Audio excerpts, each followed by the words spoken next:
쏟아지는 수많은 뉴스 가운데 가장 관심을 끄는 이슈에 대해 집중 분석해보는 특급 추적 시간입니다. 오늘 추적할 사건은 바로 이 사건입니다. 민족의 영산 백두산이 수상합니다.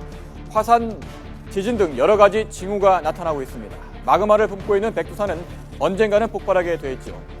과연 언제일까요? 만약에 백두산이 폭발한다면 어떤 일이 벌어질까요?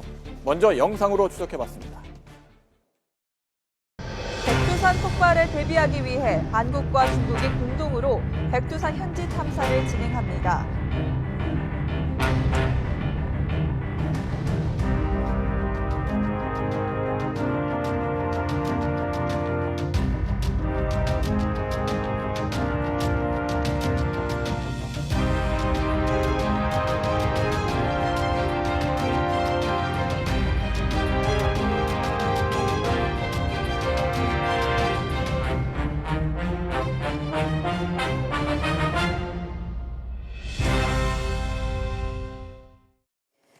과거 사례를 봐도 화산 폭발의 피해는 엄청난데요. 백두산 역시 1000년 전 대규모 폭발을 일으킨 적이 있었습니다.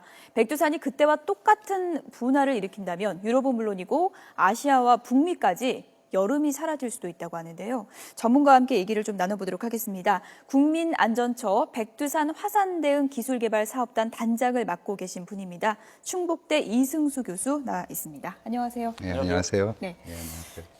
백두산 이 분화 얘기는 예전부터 이제 많이 나왔던 얘기고요. 네. 언제쯤이 될까? 과연 진짜 그럴까? 이런 의구심이 상당히 이제 오랫동안 있어 왔는데요. 이 네. 문제점에 대해서 좀 하나하나 좀 분석해 보도록 하겠습니다. 먼저 네. 첫 번째 키워드입니다. 예, 백두산은 휴화산이다, 활화산이다. 네. 내용이 좀 엇갈리는데요. 네. 어떻게 봐야 될까요?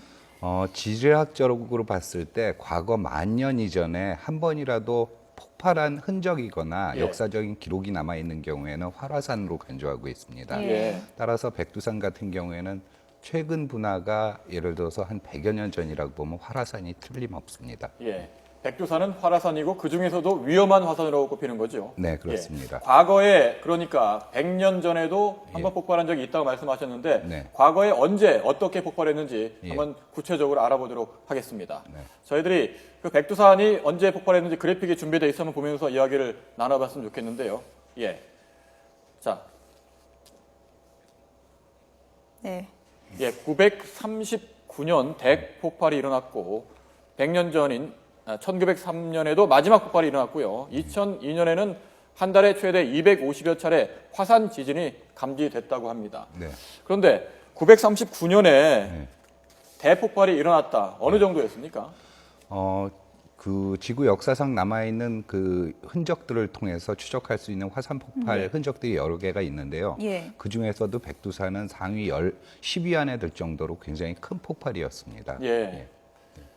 그리고 지금 오늘 지질자원연구원에서 발표한 바와 같이 과거 1000년 전 분화가 939년경이다 이렇게 발표를 하셨는데 예. 그런 거 같은 경우에는 화산이 터지게 되면 나무가 순식간에 수시돼 버리게 됩니다. 예. 그래서 예. 그걸 탄화목이라고 그러는데요. 그 네. 탄화목을 이용해서 탄소 연대 측정을 통해서 그와 같이 거의 정밀한 연대를 추정할 수가 있었을 겁니다. 네, 저런 뭐 화면만 봐도 상당히 좀 무시무시합니다. 네. 그래서 이제 화산 폭발의 이제 징후를 미리 아는 게 좀 중요할 텐데요. 두 네. 번째 좀 내용을 좀 확인해 볼까요? 네.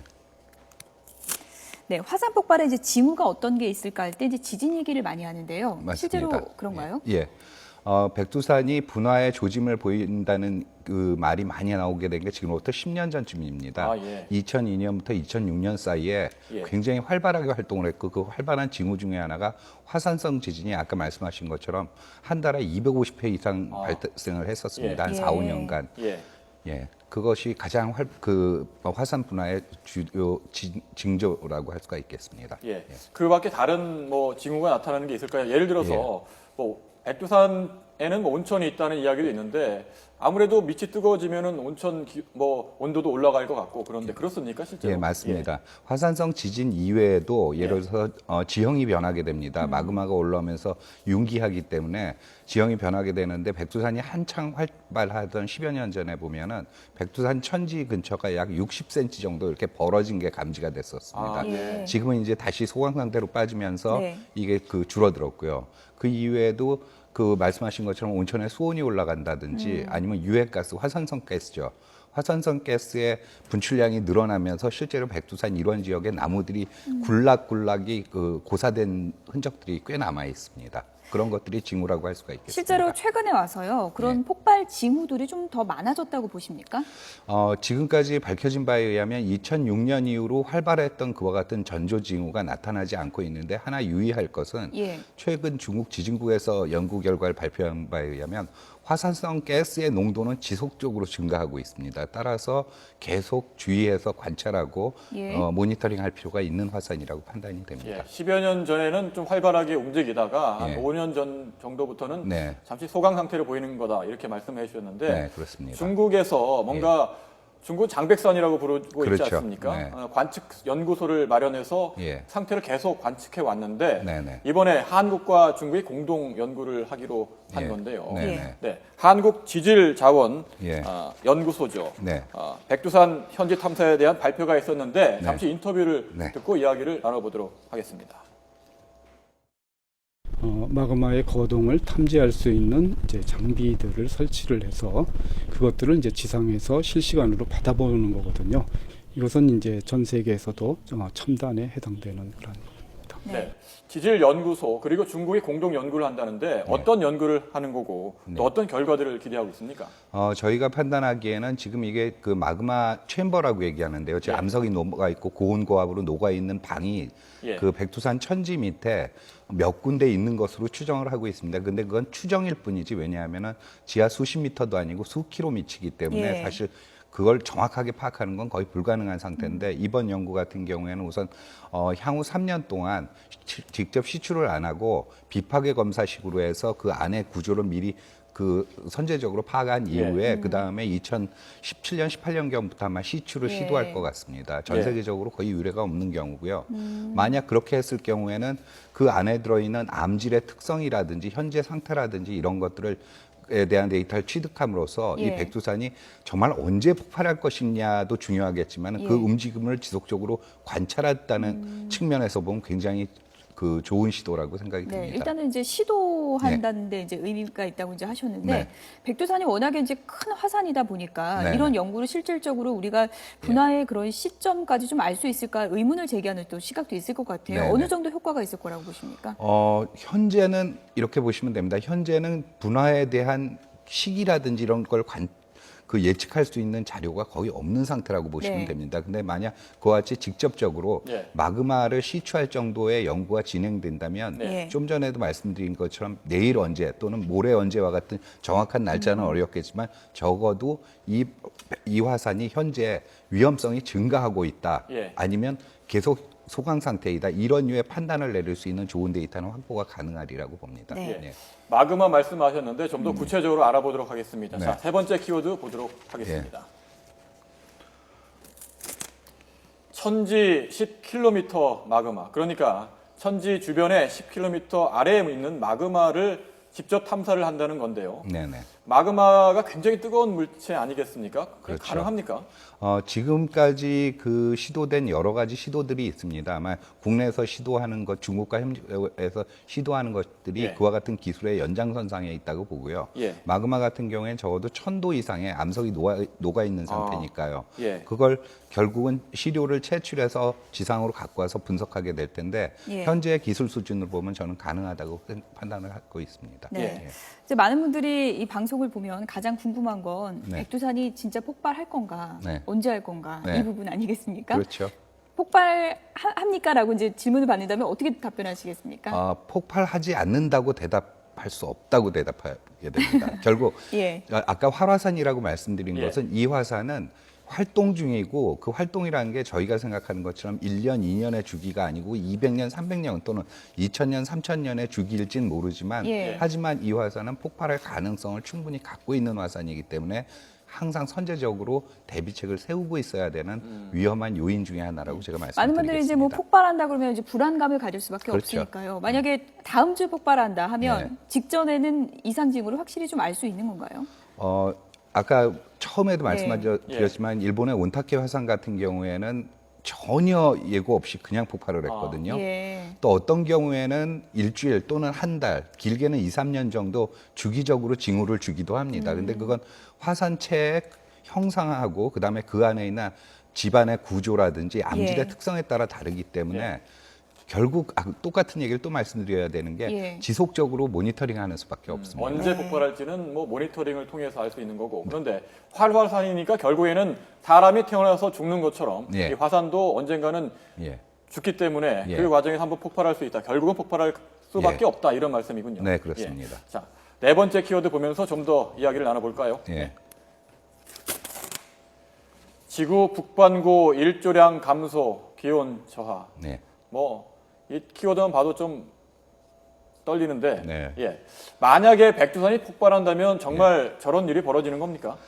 백두산이 예를 들어서 1903년 말씀하신 것처럼 그래 소규모로 폭발한다면 이와 같은 일까지는 벌어지지 않겠습니다만 네. 지금 밝혀진 바와 같이 약 1000여 년 전 폭발했던 것과 같이 굉장히 대규모로 폭발하게 된다면 이와 같은 일이 벌어질 수도 있겠습니다. 예.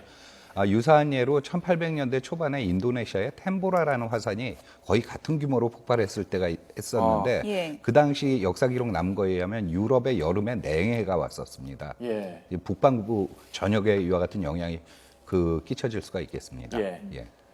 화산재로 인해서 이제 큰 피해가 발생하기도 하잖아요. 네, 그 그렇습니다. 화산재로 인한 피해가 더 무섭다고도 하던데요. 예. 어떤 피해가 있는 겁니까? 화산이 폭발하게 되면 우선 가까운 곳에서는 우리가 흔히 생각하듯이 그 뜨거운 용암이 흘러내릴 네. 것이고 그다음에 고온의 가스가 뭐 멀리까지는 반경 100km까지 미치면서 아주 막대한 경제적인 피해와 인명 피해를 낳게 됩니다.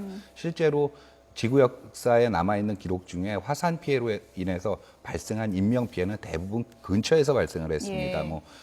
뭐 아시는 것처럼 폼페이라든지 네. 그다음에 그 콜롬비아의 1985년에 일어났던 화산 같은 경우에는 예. 하룻밤 사이에 2만 3천 명이 사망을 했어요. 예. 근데 남한 같은 경우에는 백두산으로부터 500km 정도 떨어져 있기 때문에 그와 같은 근접재해로부터는 좀 자유롭습니다. 하지만 화산재가 과연 1000년 전과 같이 그렇게 강하게 폭발하는 경우에 결국 그 휴전선을 넘어서 남한까지 오는데 6시간에서 12시간이면 도달하게 됩니다. 바람 네. 방향이 북쪽에서 불어오는 경우에는 몇 시간 다시 한번 말씀해 6시간에서 12시간 사이에 도달하게 됩니다. 남한 전역에 다 오나요? 남한 전역에 예. 도달하게 됩니다. 예. 물론 시간차는 있겠죠. 제주도와 서울 같은 경우에는 또 서너 시간 차이는 있겠습니다만 그럴 경우에는 굉장히 큰 문제가 생기는데 첫 번째는 만약 백두산이 정말 그렇게 폭발한다면 동북아시아의 항공운항이 전면 쓰게 될 겁니다. 네. 예를 들어서 백두산이 그와 같은 큰 규모를 상정하고 있을 때 그것보다 1000분의 1 규모였던 2010년에 아이슬란드 화산 폭발 혹시 기억하시는지 모르겠어요. 그 당시에 4월, 5월에 걸쳐서 유럽 전역에 약 19만 편의 항공편이 결항된 적이 있습니다. 예. 따라서 백두산은 그보다 터진다면 1000배의 규모이기 때문에 예. 상상할 수 없을 정도의 피해가 발생할 가능성이 예, 있습니다. 생각만 해도 끔찍한데요. 예. 국민 안전처를 중심으로 해서 백두산 화산 폭발 대응을 위해서 예. 많은 연구가 진행되고 있다고요. 예, 그렇습니다. 2012년부터 시작해갖고 국민안전처 구소방방재청이었죠. 예. 에서 백두산 화산 대응 기술 개발 사업단을 구축을 하고 거기서 다양한 연구가 진행되고 있습니다. 가장 첫 번째로는 화산이 터졌을 때 한반도에 어떤 영향이 있겠느냐, 예. 가령 경제적으로 어떤 피해가 있을 거며, 그러니까 예를 들어서 농축산물에 실질적으로 얼마만큼의 피해가 있을 거며 어느 지역이 가장 위험할 것이냐 이런 류의 연구가 진행되고 있고요. 비단 그것만 진행되고 있는 것이 아니라 그와 같은 피해를 저감시킨다거나 아니면 예방한다거나 아니면 대책을 마련하기 위한 이와 같은 연구도 수행이 되고 있습니다. 결국 이것들을 이용해서 꼭 국민안전처뿐만 아니라 가령 국토부라든지 환경부라든지 기상청이라든지 각 부처가 해야 될 업무라든지 이런 류의 것들 연구도 계속 진행되고 있습니다. 네. 당장은 크게 걱정할 필요는 없지만 예. 연구는 꾸준히 해야겠군요. 결국은 예. 언젠가는 폭발할 수 있는 화산이기 때문에 대비가 필요하다는 점은 예. 더 두말할 나위 없겠습니다. 예. 백두산 폭발에 대비해서 한국과 중국 연구진이 공동 연구를 시작했고 이번에 중국 쪽뿐만 아니라 북한 쪽 백두산도 연구를 한다고 합니다. 화산 연구의 새로운 장을 열 것으로 기대를 모으고 있습니다. 네, 지금까지 충북대 이승수 교수와 함께 얘기 나눠봤습니다. 고맙습니다. 예, 감사합니다.